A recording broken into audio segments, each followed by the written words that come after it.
ආයිබෝන්. අද අපි කතා කරන්නේ දුම් පරීක්ෂණ ක්‍රමවේදය ගැන. ලංකාවේ ඔක්කොම මිනිස්සු දුම් පරීක්ෂණ ක්‍රමවේදයත් එක්ක දැන් අවුරුදු ගාණක් හිටියට මේ දුම් පරීක්ෂණ ක්‍රමවේදය මොකද්ද වෙන්නේ කියන එක ගැන ලොකු අවබෝධයක් නැහැ. දුම් පරීක්ෂා කරනකොට පෙට්‍රල් සහ ඩීසල් කියලා ක්‍රමවේද දෙකකට දුම් පරීක්ෂා සිද්ධ කරනවා. මෙන්න මේ ක්‍රමවේද දෙකෙන් අද අපි කතා කරන්න බලාපොරොත්තු වෙන්නේ ඩීසල් කියන දුම් පරීක්ෂණ ක්‍රමවේදය ගැන. SAEJ 1667 SAEJ 1667 කියන ජාත්‍යන්තර ක්‍රමවේදයේ ඔස්සේ තමයි ලංකාවේ ඩීසල් වාහනයක දුම මැන බැලින්නේ. එහෙමත් නැත්නම් දුම් පරීක්ෂා සිද්ධ කරේ.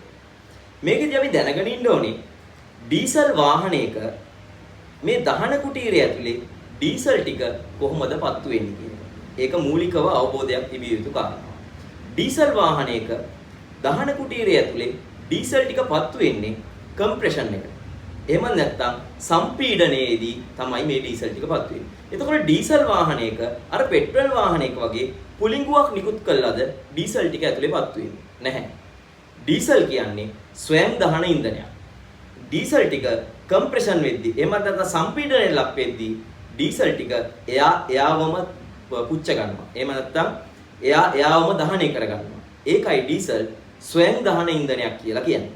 එතකොට මෙන්න මේ ස්වයං දහනයේදී විශාල වශයෙන් පිට වෙන්නේ කුඩා කාබන් අංශු. එතකොට මේ දුම් පරීක්ෂාවේදී මොනවද මැන බැරින්නේ? ගොඩක් අය හිතාගෙන ඉන්නවා මේ ඩීසල් දුම මේ දුම් පරීක්ෂණ උපකරණය ඇතුළට අරගෙන ඒ දුමේ තියෙන වායුන් මැන බලනවා කියලා. නමුත් ඒක සම්පූර්ණයෙන් වැරදි. මෙතන වෙන්නේ ඊටාම සරල ක්‍රමවේදයක්. මම දැන් ඔබට ඒ ඩීසල් දුම් පරීක්ෂණ උපකරණය ඇතුලේ සිද්ධ වෙන කාරණාව පැහැදිලි කරලා දෙන්නයි යන්නේ. මෙතනදී මනින්නේ පාරාන්දතාවය. එහෙමත් නැත්නම් ආලෝකයට ඇති කරන බාධා. මෙන්න මේ කාරණා මම ඔබට මේ රූප සටහනක් මගින් පැහැදිලි කරාම මේ ඩීසල් දුම් පරීක්ෂණ උපකරණයක් ඇතුලේ මොකද්ද වෙන්නේ කියන එක ඔබටම පැහැදිලි වෙයි. මම දැන් ඔබට පැහැදිලි කරන්න යන්නේ ඩීසල් දුම් පරීක්ෂණ උපකරණයක් ඇතුලේ මොකද්ද සිද්ධ වෙන්නේ කියන කාරණාව. මේක මම ඔබට ඉතාම සරලව තමයි පැහැදිලි කරන්නේ. මේ තියෙන්නේ ඩීසල් දුම් පරීක්ෂණ උපකරණයක් ඇතුලේ වෙන වැඩේ. මම දැන් ඔබට ඒක සරලව පැහැදිලි කරන්නම්. ඩීසල් දුම් පරීක්ෂණ උපකරණයක් ඇතුලේ මේ වගේ නලයක් තියෙනවා. මේ නලයේ එක් පැත්තක බල්බ් එකක්. එහෙම නැත්නම් සරලව කිව්වොත් ලයිට් එකක් හයි කරලා තියෙනවා. අනිත් පැත්තේ තියෙනවා සෙන්සරයක්. මේ සෙන්සරයෙන් කෙරෙන්නේ ආලෝකයේ කොපමණ ප්‍රමාණයක් මේ සෙන්සරයට ඇවිල්ලා වැදුනද කියන එක සෙන්ස් කරන එක. එතකොට මේ බටේ ඇතුලේ මේ පැත්තෙන් ලයිට් එක පත්තු කරාම මේ බටේ දිගේ ලයිට් එළිය ගිහිල්ලා මේ පැත්තට ගිහිල්ලා මේ සෙන්සර් එකේ වදිනවා. මේ සෙන්සර් එක එතකොට මේ නලය මැද්දේ කිසි බාධාවක් නැත්තම් 100% මේ ආලෝකය ගිහිල්ලා මේ පැත්තට ගිහිල්ලා වදිනවා. එතකොට ඩීසල් දුම් පරීක්ෂාව මයින්වයි කියලා සිද්ධ වෙන කාරණාව තමයි දැන් මම ඔබට පැහැදිලි කරන්න යන්නේ. මේ තියෙන්නේ සයිලන්සරේ. සයිලන්සරෙන් එන දුම බටයක් ඔස්සේ ගෙනල්ලා මෙන්න මේ නලයේ හරි මැද්දෙන් යවනවා. හරි මැද්දෙන් එහා පැත්තට යවනවා. එතකොට මෙන්න මේ ආලෝකයට මෙන්න මෙතනින් නිකුත් කරන ආලෝකයට මෙන්න මේ නලයෙන් එන ඩීසල් වාහනේ මේ නලයෙන් එන කළු දුමෙන් මෙන්න මේ ආලෝකයට බාධාවක් ඇති වෙනවා.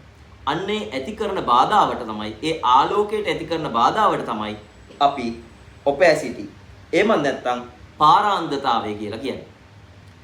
මේ පැත්තෙන් ලයිට් එළිය මේ පැත්තට යවනවා. මේ ඩීසල් වාහනෙන් එන කළු දුම මේ ලයිට් එළියට බාධාවක් ඇති කරනවා. එතකොට මේ බාධාව ඇති වෙලා මේ පැත්තට යන ආලෝකය මෙන්න මේ සෙන්සරයෙන් මැන බලනවා. 100ට කොපමණ ප්‍රමාණයක් මෙන්න මේ සෙන්සරේට මේ ආලෝකය ලැබුණද කියන එක මැන බලලා තමයි ඒක සමීකරණයක් ඔස්සේ අරගෙන තමයි K වැලියු එක කියන එක හදන්නේ. K වැලියු එක මත තමයි ඔබේ වාහනය පාස් වෙනවද ෆේල් වෙනවද කියන එක තීරණය වෙන්නේ.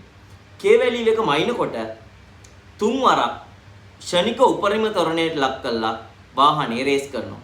එතකොට K අගය 1, K අගය 2, K අගය 3 කියලා තුනක් ගන්නවා. මෙන්න මේ තුනේ K අගය එකට එකතු කළා නැවත 3ෙන් බෙදුවට පස්සේ 4ට වැඩි වුණොත් K අගය 4ට වැඩි වුණොත් ඔබේ වාහනේ අසමත් වෙනවා. එතකොට දුම් පරීක්ෂණ උපකරණයක් ඇතුලේ සිද්ධ වෙන කාරණාව තමයි මට මේකෙදි ඔබට සරලව පැහැදිලි කරන්න උවමනා වුණේ. ඒක ඔබ යම්කිසි දෙයක් මේ දුම් පරීක්ෂණ උපකරණය ඇතුලේ වෙන දේ ඔබ ඔළුවට ගත්තා කියලා මම හිතනවා. ඉතින් අලුත් වීඩියෝ එකකින් ආයි හම්බෙමු. ගිහින් එන්න.